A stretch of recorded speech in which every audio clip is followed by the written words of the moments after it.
Apa kabarnya anak-anak? Hari ini kita akan belajar muatan pembelajaran IPA dengan bab pernafasan pada manusia, yaitu tema 2, subtema 1. Sudah siap semuanya? Manusia bernafas untuk memasukkan udara ke dalam tubuh. Udara mengandung oksigen. Oksigen dibutuhkan untuk mendapatkan energi dari makanan. Energi itu menggerakkan semua proses kehidupan yang sangat penting pada tubuh. Maka dari itu, bernafas merupakan salah satu ciri-ciri dari makhluk hidup. Lalu, apa saja organ pernafasan pada manusia itu? Yang pertama ada hidung, yang kedua ada faring, yang ketiga ada laring, keempat trakea, kelima bronkus, keenam bronkiolus, dan yang ketujuh adalah alveolus. Jadi kita akan membahasnya satu persatu. Mari kita lanjutkan. Organ pernafasan yang pertama adalah hidung. Udara masuk melalui lubang hidung ke dalam rongga hidung. Di dalam rongga hidung terdapat rambut-rambut pendek dan tebal untuk menyaring dan menangkap kotoran yang masuk bersama udara. Selain disaring, udara yang masuk dilembabkan oleh selaput hidung. Organ yang kedua adalah faring. Faring merupakan persimpangan antara saluran pernafasan pada bagian depan dan saluran pencernaan pada bagian belakang. Faring sering juga disebut sebagai tenggorokan bagian atas manusia. Bentuknya seperti tabung dan letaknya di belakang rongga hidung. Faring berfungsi sebagai penyalur. Jadi udara yang masuk ke tubuh disalurkan lewat faring ke trakea. Organ selanjutnya adalah laring. Laring atau tekak atau bisa disebut juga dengan jakun terdapat di bagian belakang faring. Laring terdiri atas 9 susunan tulang rawan berbentuk kotak. Laring sering juga disebut sebagai kotak suara. Memiliki 2 pita suara yang bertugas memproduksi suara. Ketika kita berbicara, maka ada udara yang keluar dari mulut. Udara ini lewat melalui pita suara yang berimpit, akibatnya timbullah getaran. Organ yang keempat adalah trakea. Trakea sendiri sering juga disebut sebagai batang tenggorokan. Trakea tersebut tugasnya adalah mengalirkan udara ke paru-paru. Bentuk trakea seperti tabung berongga lebar yang terhubung langsung pada bronkus paru-paru tersebut.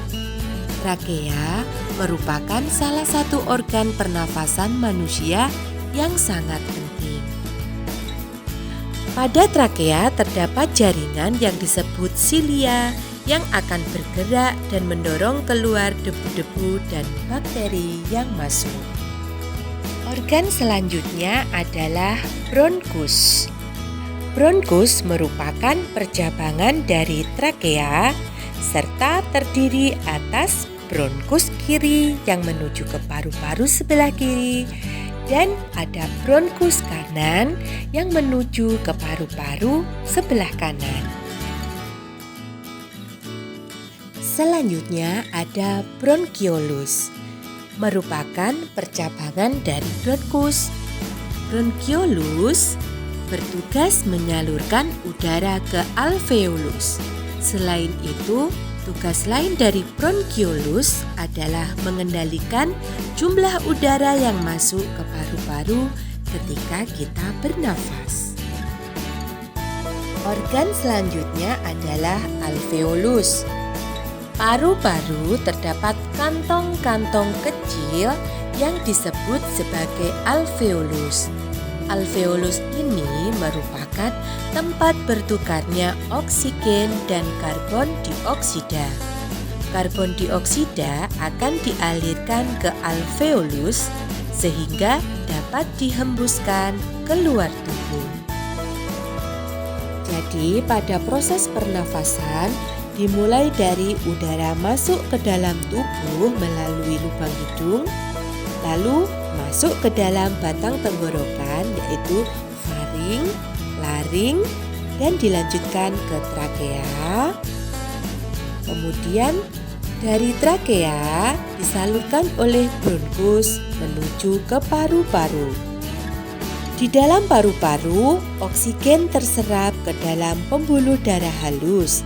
Sebaliknya, gas karbon dioksida dari pembuluh darah masuk ke dalam paru-paru dan selanjutnya dibuang saat kita menghembuskan nafas. Tahukah kalian bahwa manusia bernafas membutuhkan kekuatan otot? Nah, otot pernafasan utama disebut dengan diafragma. Diafragma terdapat di dalam tubuh di bagian bawah rongga dada.